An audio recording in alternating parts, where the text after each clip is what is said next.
क्यों इन लड़कों की शादी वादी करनी है कि नहीं करनी है? बोले करनी है। बोले उग्रसेन ने कहा शादी लड़की से की जाती है ना, और कछु से होती होती तो अभी तक तो हम कितनी कर लेती है ना।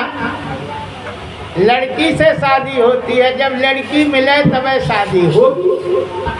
और यहाँ हम समुद्र के बीच में बैठे हैं, यहाँ तो मछलियाँ हैं, मछली से होती होती तो अभी तक तो कर ही देते। नारद ने कहा तुम ये बताओ कि कैसी लड़की से करोगे? उग्रसेन ने कहा लड़की होनी चाहिए बस, कैसी भी हो। बोले कैसी भी हो हम कर लेंगे। बोले लकड़ी हो गए? बोले चलेगी। अंधी हो गए? बोले वो भी चलेगी। लंबी हो वो भी चलेगी, छोटी हो चलेगी। सब गिना डाले और उग्रसेन ने कहा लड़की होनी चाहिए, हम शादी कर लेंगे। बोले तो पक्की हो गई। फिर लड़की के तरफ से कुछ नहीं तो फिर कोई बात है नहीं। मुहूर्त हम निकाले देते हैं। छठ को विवाह है और पंचमी को मंडप है और चौथ को माटी मागर है और तीज को जो भी अपना करना है वो करना। और लड़की आ रही है, उसका नाम कार्ड में छपवा लो। का नाम है? बोले रेवती। रेवती संग बलराम। रेवती के बाप का नाम है ककुदमी, सूर्यवंशी है। कर लो शादी। बोले हो चलेगा, अच्छे कुल है। जय श्री सीताराम। जैसे ही छठ आई और ककुदमी अपनी लड़की को लेकर के आए, वो भी आकाश मार्ग से, सतयुग के थे। उनकी लड़की इतनी बड़ी थी कि दाऊ दादा रेवती के पैर में घुटने के भी नीचे थे, है ना। एड़ी से थोड़ा बड़े थे, इतनी लंबी मोड़ी। जय श्री सीताराम।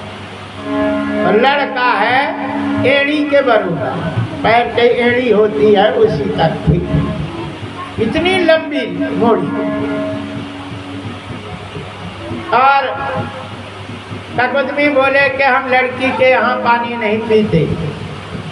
शास्त्र में लिखा है कि जब तक लड़की के लड़का ना हो तब तक लड़की के यहाँ माँ बाप को जल ग्रहण नहीं करना चाहिए। और जैसे लड़की के लड़का हो जाए, मतलब नाती हो जाए, तो फिर घर में रहो, खूब भोजन करो, कई दिन रहो, सब दिन रहो, कोई दोष नहीं।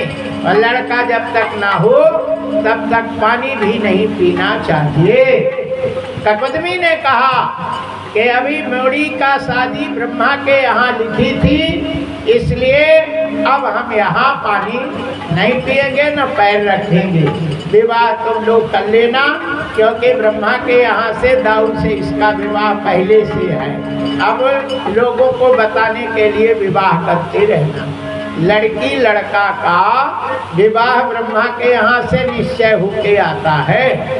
यहाँ तो नाटक यह करते, इन्हें मालूम नहीं रहता, इसलिए कुंडली उंडली मिलाते। बोले मिल रहा है भैया, वो काहे का मिल रहा? ब्रह्मा के यहाँ का मिला के भेजते हैं, और जिसमें मिल जाए तो उसी से शादी लिखी रहती।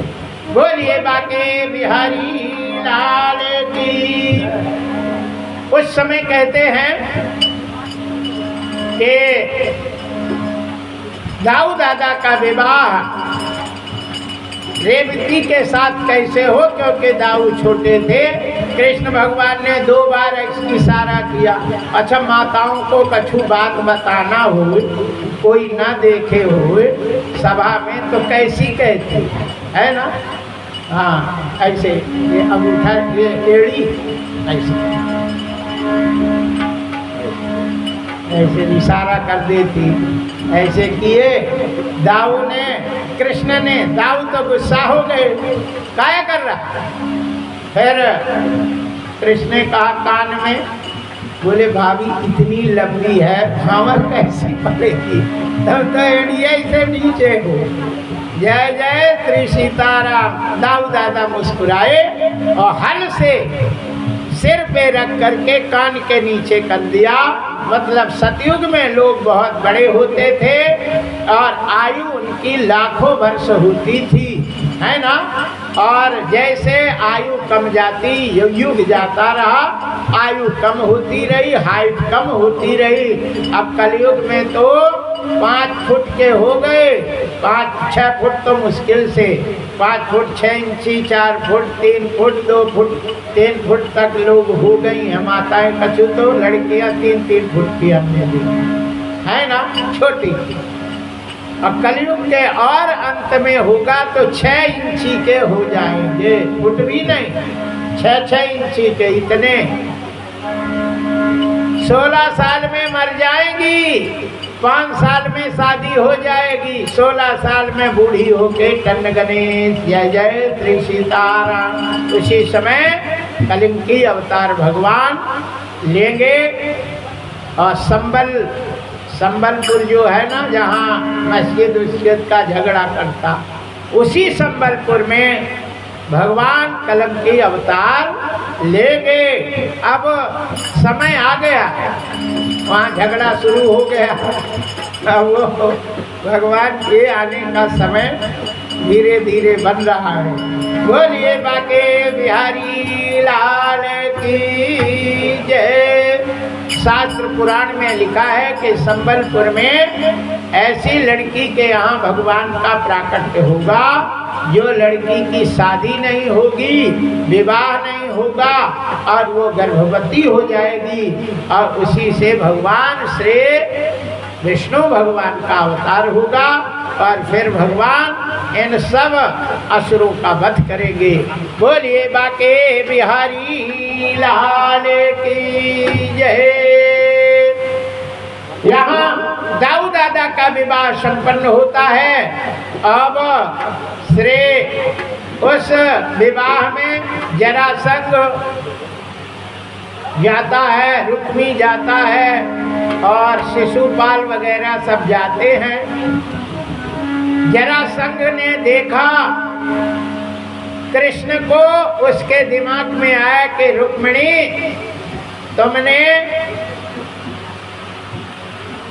रुक्मी तुम्हारी बहन रुक्मिणी कृष्ण कृष्ण जपती है और कृष्ण ये दद्दा घूम रहे और कहीं तुम्हारी बहन भगी इनके साथ तो नाक यहाँ से कटेगी ऐसी।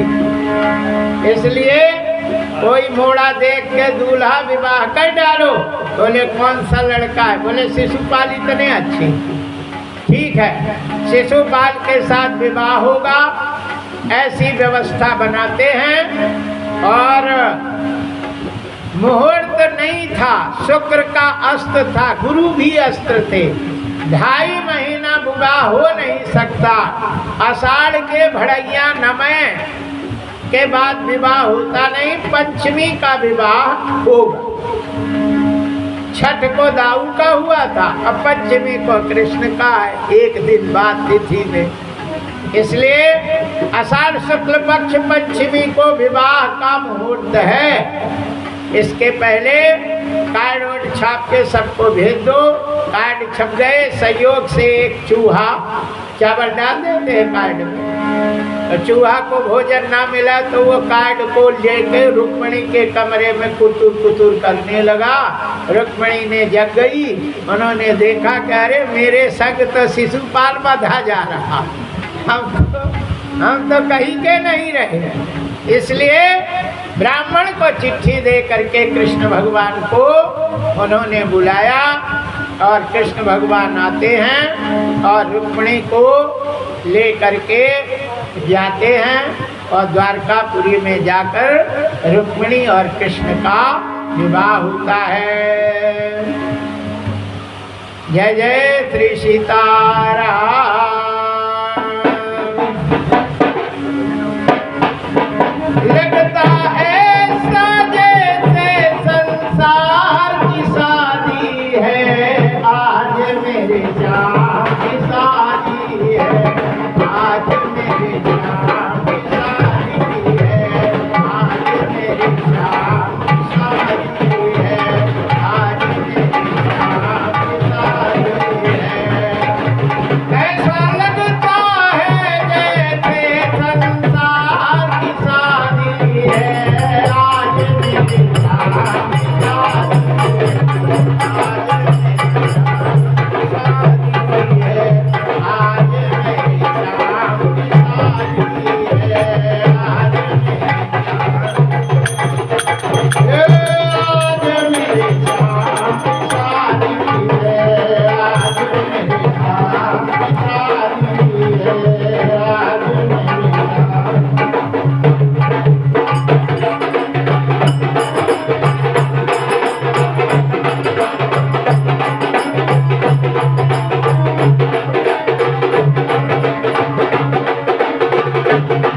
आप सभी लोग बारी बारी से यहाँ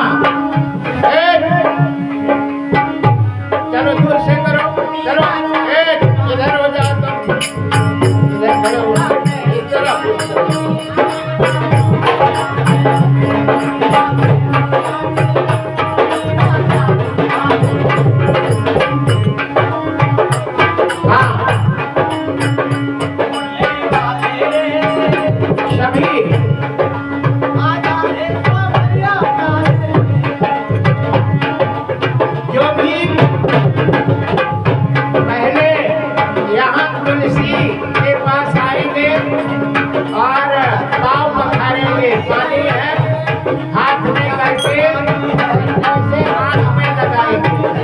तुलसी को प्रणाम करेंगे, जो भी ले आई है वो तुलसी में चढ़ाएंगे।